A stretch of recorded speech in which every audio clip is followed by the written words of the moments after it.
എല്ലാ കൂട്ടുകാർക്കും രമ്യാസ് വീട്ടിലേക്ക് ഒരിക്കൽ കൂടി സ്വാഗതം. അപ്പം ഞാൻ ഇന്ന് വിഷു സ്പെഷ്യൽ മാമ്പഴ പുളിശ്ശേരിയുടെ റെസിപ്പിയാണ് കേട്ടോ കൂട്ടുകാരെ കാണിക്കുന്നത്. അപ്പോൾ വീഡിയോ സ്കിപ്പ് ചെയ്യാതെ തന്നെ കണ്ടോളൂ കേട്ടോ. ഈ വിഷുവിന് ഉറപ്പായിട്ടും കൂട്ടുകാരെ ഉണ്ടാക്കി നോക്കണം. മാമ്പഴ സീസണൊക്കെ അല്ലേ ഇപ്പം. അപ്പോൾ പോകാം വീഡിയോയിലേക്ക്.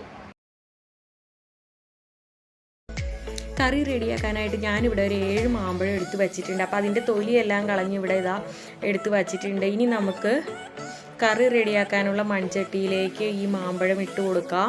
അതിലേക്ക് 2 പച്ചമുളക് ഒന്ന് നെടുകെ കീറി ഇട്ട് കൊടുക്കുന്നുണ്ട്. പിന്നെ ഒരു ടേബിൾ സ്പൂൺ മഞ്ഞൾപ്പൊടി ചേർത്ത് കൊടുക്കുന്നുണ്ട്. പിന്നെ കൂട്ടുകാർ മുളക് പൊടിയാണ് ചേർക്കുന്നതെങ്കിൽ ഈ സമയത്ത് ചേർത്ത് കൊടുക്കാം കേട്ടോ.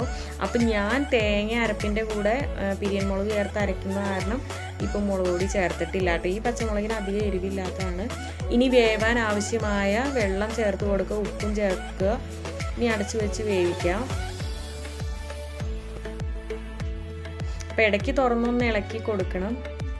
അപ്പോൾ ഇതാ നമ്മുടെ മാമ്പഴം എല്ലാം നന്നായി വെന്ത് വന്നിട്ടുണ്ട്. അപ്പോൾ ആ തവിയും കൊണ്ട് തന്നെ ഒന്ന് നമുക്ക് മാമ്പഴം ഒന്ന് അമർത്തി കൊടുക്കുക. അപ്പോൾ ആ മാമ്പഴത്തിൻ്റെ എല്ലാം ഫ്ലേവറെല്ലാം ആ ചാറിലേക്ക് ഇറങ്ങിക്കോളൂ കേട്ടോ. അതിനാണ് അങ്ങനെ ചെയ്യുന്നത്. ഇനി നമുക്ക് ഈ കറിയിലേക്കുള്ള അരപ്പ് റെഡിയാക്കണം. അതിനായിട്ട് തേങ്ങ ചിരവിയത്, ജീരകം, പിന്നെ മഞ്ഞൾപ്പൊടി, പിന്നെ 2 പിരിയമുളകാണ് കേട്ടോ ചേർത്ത് കൊടുത്തിരിക്കുന്നത്.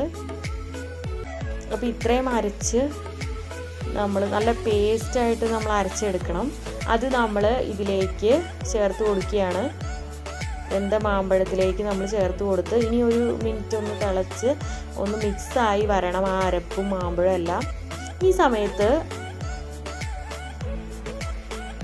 തൈരിൽ സ്വല്പം വെള്ളം കൂടെ ചേർത്ത് ഞാനൊന്ന് ഉടച്ചെടുത്തിട്ടുണ്ട്. അപ്പോൾ അത് നമ്മൾ ഇതിലേക്ക് ചേർത്ത് കൊടുക്കുകയാണ്. അപ്പോൾ ഇപ്പോൾ തന്നെ മൺചട്ടി ഫ്ലെയിം ഓഫ് ചെയ്ത് വയ്ക്കാം കേട്ടോ. എന്താണെന്ന് വെച്ചാൽ അല്ലാത്ത പാത്രമാണെങ്കിൽ കുഴപ്പമില്ല. ഇത് മൺചട്ടി ആകുമ്പോൾ നല്ല തിളച്ചിരിക്കണയാണല്ലോ. അപ്പോൾ ഉപ്പ് സ്വല്പം കുറവുണ്ടായിരുന്നു. അപ്പോൾ ഉപ്പ് നോക്കിയിട്ട് ഈ സമയത്ത് ചേർത്തോളൂ. സ്വല്പം ചേർത്ത് കൊടുത്തിട്ടുണ്ട്.